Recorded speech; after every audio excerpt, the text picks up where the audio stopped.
இயற்கை விவசாய மாநாட்டில் பங்கேற்க கோவை வரும் விவசாயிகளின் பாதுகாவலன் பாரத பிரதமர் நரேந்திர மோடி அவர்களை வருக வருக என அன்போடு வரவேற்கிறார் கே வசந்தராஜன், கோவை தெற்கு மாவட்ட முன்னாள் பாஜக தலைவர்.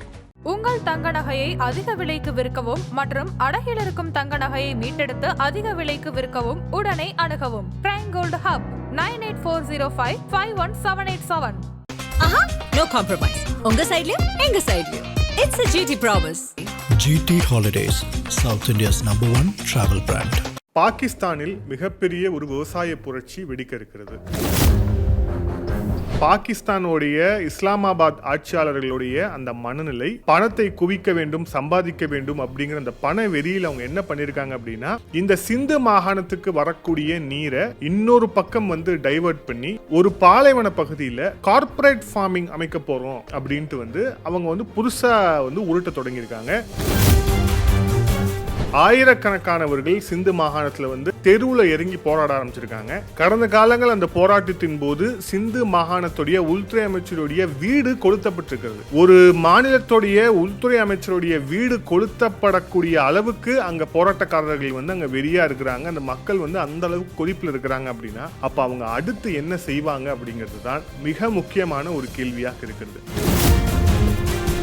ஒட்டுமொத்த விவசாயமும் இப்படிதான் போதா, அப்படி எல்லாமே செல்வ செழிப்போடு தான் இருக்காங்கன்னா இல்ல, அங்கங்க சின்ன சின்ன பிரச்சனைகள் இருக்கதான் செய்யுது. நம்ம நாட்டிலையும் அங்கங்க சின்ன சின்ன பிரச்சனைகள் இருக்கதான் செய்யுது. ஆனா அந்த பிரச்சனைகளை தாண்டி இங்க அரசுடைய மானியங்கள் அப்படிங்கிறது மிக பெரிய அளவுல நம்மளுடைய விவசாயிகளை காப்பாற்றுது. நாளைக்கு பாகிஸ்தான்ல விவசாய புரட்சி வெடிச்சிருச்சு, அடுத்து இந்தியா தான் அப்படின்னு ஆர்டிகல் எழுதுறதுக்கு முன்னாடி இந்த விஷயம்லாம் ஞாபகம் வரணும், மண்டையில உரைக்கணும். அங்க நடக்க வேண்டியது அங்க நடந்தே தீரும். இங்க இவங்க நடக்க ஆசைப்படுறது நடக்கவே நடக்காது, ஒரு காலமும் நடக்காது. ஆதன் நேயர்களுக்கு அன்பு வணக்கம். பாகிஸ்தானில் மிகப்பெரிய ஒரு விவசாய புரட்சி வெடிக்க இருக்கிறது. குறிப்பாக சொல்லணும் அப்படின்னா, இதுவரை வரலாறு காணாத ஒரு புரட்சியாக அது இருக்கும் அப்படின்னு இப்ப வந்துட்டு இருக்கக்கூடிய செய்திகள் உணர்த்துகின்றன. இந்தியாவை சுற்றி இருக்கக்கூடிய நாட்டில் எல்லாத்துலயுமே ஜென்சி ப்ரொட்டஸ்ட் நடக்குது, ஜென்சி போராட்டம் வெடிக்குது, ஏன் இந்தியாவில் மட்டும் வெடிக்கல அப்படின்னு கேள்வி கேட்டு கட்டுரை எழுதக்கூடிய அறிவாளி ஊடகங்கள் எல்லாமே இதை பத்தி யாருமே இன்னும் பேசல அப்படிங்கிற ஒரு விஷயத்த நம்ம பார்க்கணும். ஓகே, இப்போ நாம இந்த பாகிஸ்தான் நடக்கக்கூடிய விவசாய புரட்சி ஏன் அப்படின்னு ஒரு கேள்வி கேட்டோம் அப்படின்னா, அதுக்கு மிக முக்கியமான காரணங்கள் இருக்கு. இதன் பின்னணியில் இந்தியாவுடைய ஒரு நடவடிக்கையும் இருக்கிறது. அதையும் சேர்த்தே நம்ம இந்த காணொலியில விரிவாக பார்ப்போம். மொதல் விஷயம், பாகிஸ்தான் பல மாகாணங்களாக பிரிந்தது. அதுல மிக முக்கியமான ஒரு மாகாணம், அவங்க இருக்கக்கூடிய மாகாணத்திலேயே இரண்டாவது மிக மிக அதிகமான பாப்புலேஷன் ஜனத்தொகை கொண்ட மாகாணம்னா அது சிந்து மாகாணம். இந்த சிந்து மாகாணம் அப்படிங்கிறது இந்திய எல்லைக்கு அருகே இருக்கக்கூடிய ஒரு மாகாணம். இப்ப இந்த மாகாணத்துல தான் மிகப்பெரிய அளவுல இந்த விவசாயம் அப்படிங்கிறது நடந்து கொண்டிருக்கிறது, பாகிஸ்தான் இருக்கக்கூடிய பஞ்சாப் மாகாணம் உட்பட. ஸோ இப்ப இந்த மாகாணத்துல இது ஒரு டெல்டா ரீஜனா இருக்கு. குறிப்பாக இதுக்கு முன்பாக தண்ணிக்கு எந்த விதமான ஒரு பிரச்சனையும் இருந்ததில்லை. ஆனா இப்போ அந்த பாகிஸ்தானுடைய இஸ்லாமாபாத் ஆட்சியாளர்களுடைய அந்த மனநிலை பணத்தை குவிக்க வேண்டும், சம்பாதிக்க வேண்டும் அப்படிங்கிற அந்த பண வெறியில் அவங்க என்ன பண்ணிருக்காங்க அப்படின்னா, இந்த சிந்து மாகாணத்துக்கு வரக்கூடிய நீரை இன்னொரு பக்கம் டைவர்ட் பண்ணி ஒரு பாலைவன பகுதியில் கார்ப்பரேட் ஃபார்மிங் அமைக்க போறோம் அப்படின்ட்டு அவங்க புதுசா உருட்ட தொடங்கியிருக்காங்க. அதுக்கான ப்ராஜெக்ட் ரிப்போர்ட்ல இருந்து எல்லாம் ரெடி பண்ணி அதுக்கான பணிகளை தொடங்கியிருக்காங்க அப்படிங்கிறத பார்க்கிறோம். இதுதான் அங்க இருக்கக்கூடிய மக்களை மிக அதிகமான ஒரு கொதிப்பில் ஆழ்த்தி இருக்கு. இதுக்கு பேர் வேற வச்சிருக்காங்க. என்ன பேர் அப்படின்னா GPI, கிரீன் பாகிஸ்தான் இனிஷியேட்டிவ், பாகிஸ்தானை பசுமையாக்குவதற்கான ஒரு திட்டம் அப்படின்ட்டு என்ன பண்றாங்க அப்படின்னா, பாகிஸ்தான் இருக்கக்கூடிய பாலைவனத்தை பசுமையாக்குறோம். பாலைவனத்தை எதுக்கு பசுமையாக்கணும்?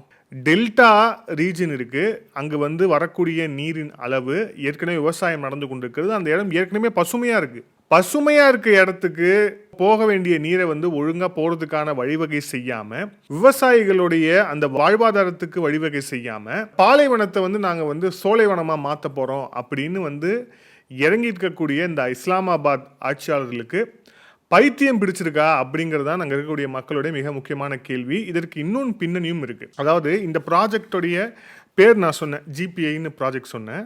அதை இன்னும் எப்படி சொல்றாங்க அப்படின்னா, சோலிஸ்தான் டெசர்ட் அப்படிங்கிற ஒரு பகுதி. இது அங்கே சிந்து மாகாணத்தில் இருக்கக்கூடிய ஒரு மிக முக்கியமான ஒரு பாலைவன ஏரியா அப்படின்னு வச்சுக்கலாம். பாலைவன ஏரியா அப்படிங்கிறத தாண்டி இது சிந்துலேருந்து கொஞ்சம் தள்ளி இருக்குது அப்படிங்கிறத வச்சுக்கலாம். சிந்துக்கு வர வேண்டிய நீரை இவங்க இங்கே தான் வந்து டைவர்ட் பண்ணுறாங்க அப்படிங்கிறத பார்க்குறோம். இந்த ப்ராஜெக்டில், இந்த சோலிஸ்தான் டெசர்ட் ப்ராஜெக்டில் அவங்க என்னென்ன பண்ணுறாங்க அப்படின்னா, கிட்டத்தட்ட 6 நீர்நிலைகளை வந்து உருவாக்க போகிறாங்க. அதாவது சிந்து மாகாணத்துக்கு போக வேண்டிய நீரில் இருந்து நீரை எடுத்து இந்த சோலிஸ்தான் பாலைவனத்தில் கிட்டத்தட்ட 6 நீர்நிலைகளை உருவாக்க போகிறாங்க. இது மூலிமா என்னென்ன பண்ண போகிறாங்க அப்படின்னா, ஃபார்மிங், மிக முக்கியமாக இந்த அறிவியல் ரீதியாக ஏஐ தொழில்நுட்பத்தை பயன்படுத்தி அங்கே வந்து ஃபார்மிங் பண்ண போகிறோம் அப்படின்னு சொல்கிறாங்க.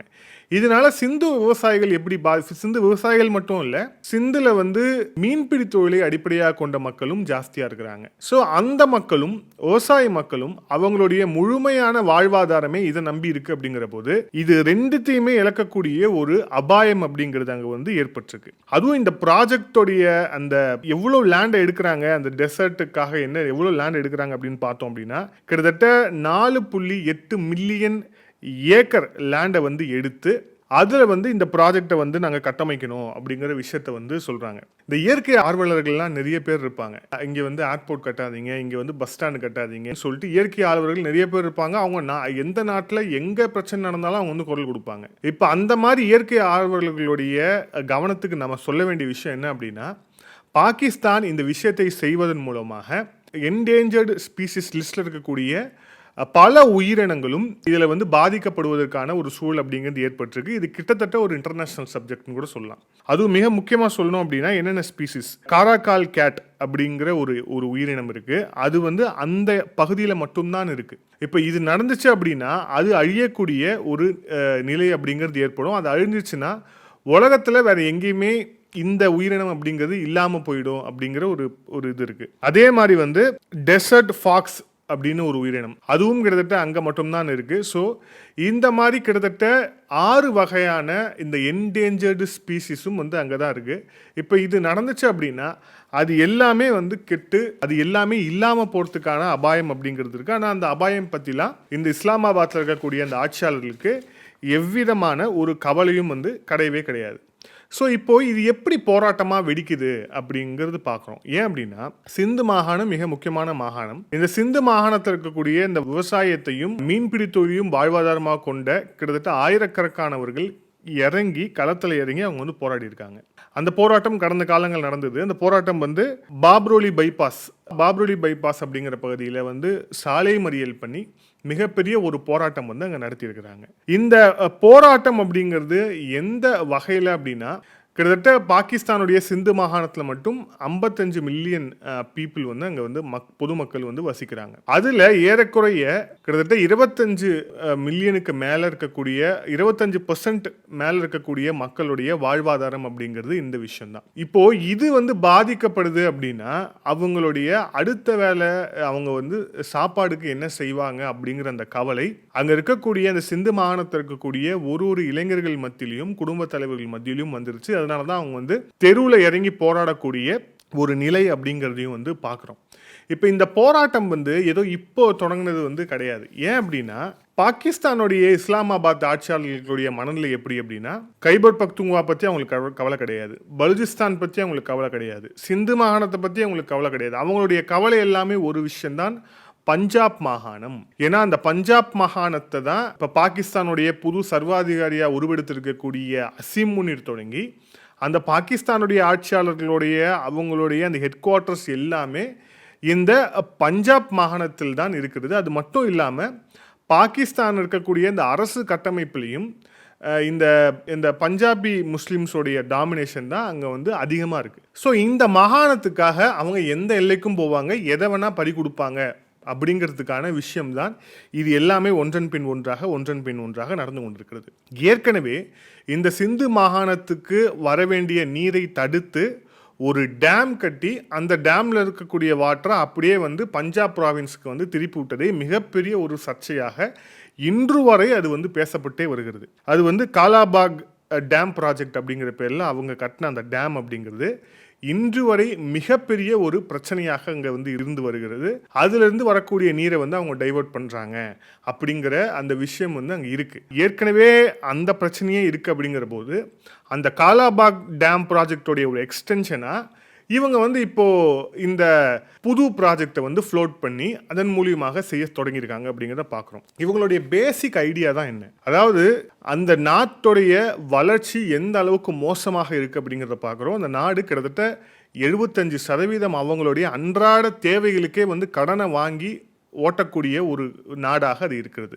அந்த கடனில் கிட்டத்தட்ட சைனா கொடுத்துருக்க கடன் மட்டும் 25% மேலே இருக்குது. சவுதி அரேபியா கடன் கொடுத்துருக்கு, துருக்கி கடன் கொடுத்துருக்கு. இந்த மாதிரி யார் யாரெல்லாம் கொடுப்பாங்களோ எல்லாருக்கிட்டையுமே வந்து பிச்சை எடுத்து ஒரு நாட்டை வந்து ரன் பண்ணுறீங்க.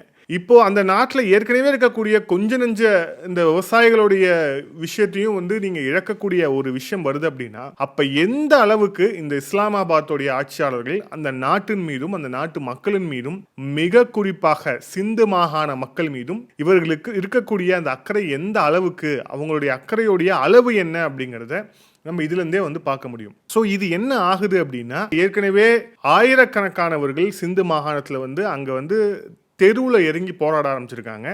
கடந்த காலங்கள் அந்த போராட்டத்தின் போது சிந்து மாகாணத்துடைய உள்துறை அமைச்சருடைய வீடு கொளுத்தப்பட்டிருக்கிறது. ஒரு மாநிலத்துடைய உள்துறை அமைச்சருடைய வீடு கொளுத்தப்படக்கூடிய அளவுக்கு அங்கே போராட்டக்காரர்கள் வந்து அங்கே வெறியா இருக்கிறாங்க. அந்த மக்கள் வந்து அந்த அளவுக்கு கொதிப்பில் இருக்கிறாங்க அப்படின்னா, அப்போ அவங்க அடுத்து என்ன செய்வாங்க அப்படிங்கிறது தான் மிக முக்கியமான ஒரு கேள்வியாக இருக்கிறது.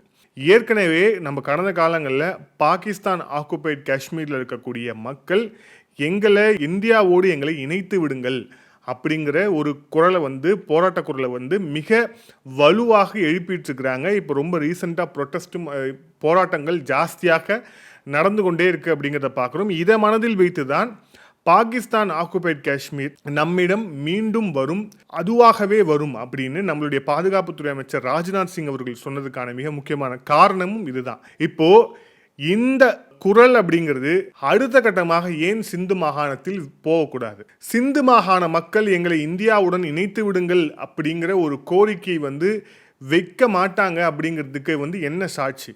நம்மளுடைய எல்லை பகுதி இருக்கக்கூடிய ஒரு மாகாணமாக இருக்குது பஞ்சாப், மகாராஷ்டிரா, ஹரியானாலாம் எந்த அளவுக்கு செழிப்பான விவசாயம் நடந்து கொண்டிருக்கு அப்படிங்கிறத அவங்க செய்திகளில் அவங்க பார்க்காம இருப்பாங்களா என்ன? மிக நிச்சயமாக பார்ப்பாங்க. அதுவும் அது போன்ற ஒரு இந்த ஃபார்மிங் செய்யக்கூடிய ஒரு லேண்டு தான், செல்வ செழிப்பாக இருந்த லேண்டு தான். ஆனால் அதை வந்து இந்த அளவுக்கு சீரழித்தது அந்த இஸ்லாமாபாத்தில் இருக்கக்கூடிய அந்த ஆட்சியாளர்கள் தான். நாளை இந்த விவசாய போராட்டம் அப்படிங்கிறது பாகிஸ்தான் முழுமைக்கும் வெடித்து பரவும் பட்சத்தில் மிக நிச்சயமாக இதை வந்து ஆட்சியாளர்கள் தடுக்க முடியாத ஒரு சூழல் அப்படிங்கிறது ஏற்படும்.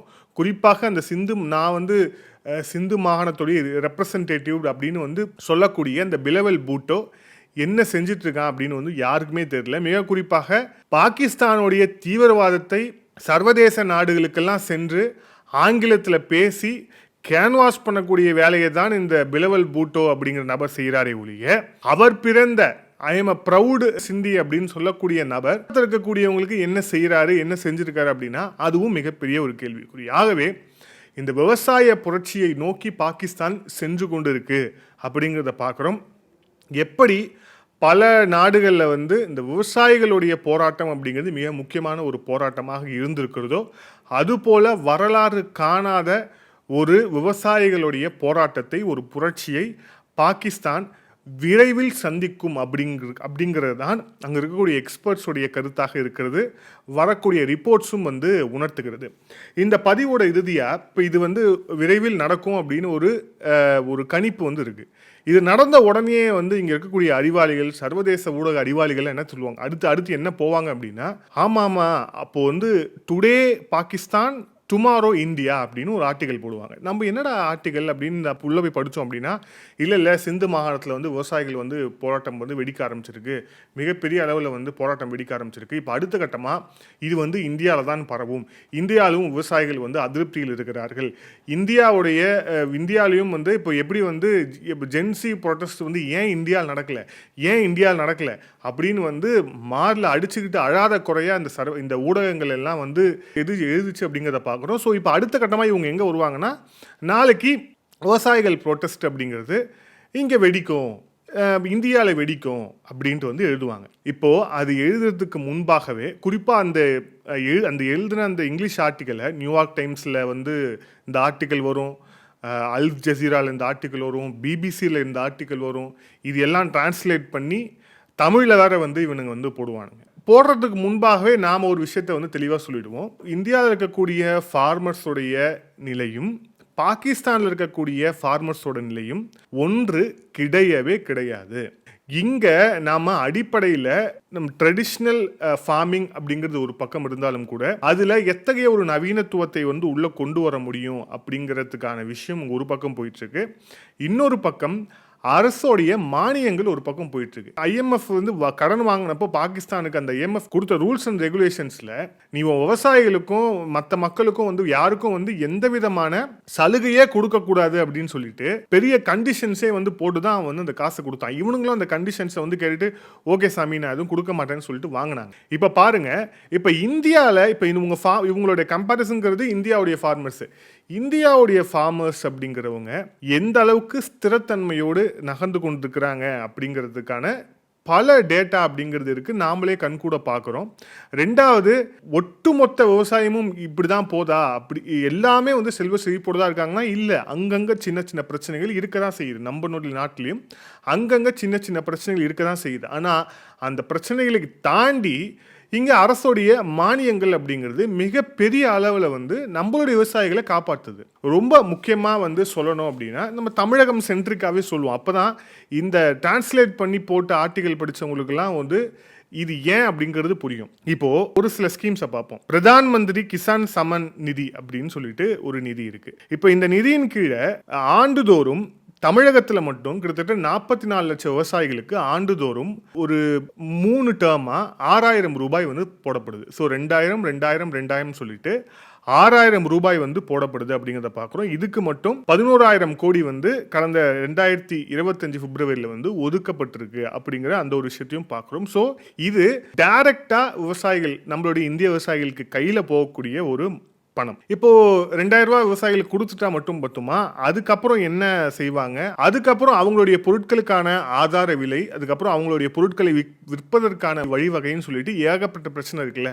ஸோ இதெல்லாம் எப்படி அட்ரஸ் பண்ணியிருக்காங்க அப்படின்னு பார்க்கணும். திருப்பியும் வந்து இன்னொரு நிதி இருக்கு, பிரதான் மந்திரி கிருஷி செஞ்சன் யோஜனா அப்படிங்கிற பேர்ல ஒரு திட்டம். இது வந்து நம்மளுடைய விவசாய நிலங்களுக்கு நீர்ப்பாசனம் செய்வதற்காக ஒரு உதவி செய்வதற்கான ஒரு விஷயம். ஸோ இப்போ இந்த திட்டத்தின் கீழே வந்து கிட்டத்தட்ட 21,47,000 ஹெக்டேர் லேண்ட் வந்து மைக்ரோ இரிகேஷனுக்கு வந்து உள்ள வந்திருக்கு அப்படிங்கிறத பார்க்குறோம். இது வெறும் தமிழ்நாட்டில் மட்டும். அதுக்கப்புறம் பார்த்தோம் அப்படின்னா இப்போ நம்ம ரொம்ப ரீசெண்டாக ஒரு பிரச்சனை வந்தது. எங்கள் பயிர்கள் வந்து கொள்முதல் செய்ய முடியாமல் அது வந்து ஈரப்பதத்தோடு போயிடுச்சு, மழையில் வந்து தேங்கிடுச்சு உள்ளிட்ட விஷயங்கள் மிகப்பெரிய பிரச்சனையாக இப்போ தமிழகத்தில் வந்தது. இப்போ அந்த மாதிரியான பிரச்சனைகளை ஃபேஸ் பண்ணுறதுக்காக பிரதான் மந்திரி ஃபாசல் பீமா யோஜனா அப்படிங்கிற பேரில் கிராப்புக்கான இன்சூரன்ஸ், எப்படி வந்து மெடிக்கல் இன்சூரன்ஸ் இருக்கோ, பைக் இன்சூரன்ஸ் இருக்கோ, அந்த மாதிரி விவசாயிகளுடைய பயிர்களுக்கான அந்த இன்சூரன்ஸ் அப்படிங்கிறதும் இங்கே இருக்குது.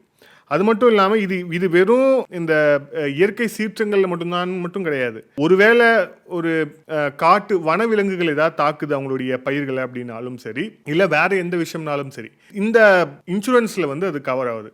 இதுக்கு மட்டும் 70,000 கோடி அப்படிங்கிறது ஒதுக்கப்பட்டிருக்கு 2018 2023 வரைக்கும். ஸோ இது வந்து விவசாயிகளுக்கு எந்த அளவுக்கான ஒரு மன நிம்மதியை தரும் அப்படிங்கிறத பாருங்க. நம்மளுடைய பயிர்கள் போனாலும் கூட அதுக்கு வந்து ரெக்கவர் பண்ணுறதுக்கான ஒரு இன்சூரன்ஸ் வந்து இங்கே இருக்கு அப்படிங்கிறத மிக நிச்சயமான ஒரு பாயிண்டாக இருக்கும். ஸோ இந்த மாதிரி, இது நான் ஜஸ்ட் ஒரு 3 சொன்னேன், இந்த மாதிரி கிட்டத்தட்ட 14 வகையான இந்த சென்ட்ரல் கவர்மெண்ட்டோடைய ஸ்கீம்ஸ் அப்படிங்கிறது வந்து இங்கே இருக்குது. அதில் வந்து நாம் அப்படின்னு சொல்லிட்டு ஒன்று இருக்குது. அது வந்து நம்மளுடைய விவசாயிகள் அவங்க உற்பத்தி செஞ்ச ப்ராடக்ட்ஸை சந்தைப்படுத்துவதற்கான, அந்த நவீன முறையில் சந்தைப்படுத்துவதற்கான ஒரு விஷயம் வந்து அங்கே வந்து நடக்குது.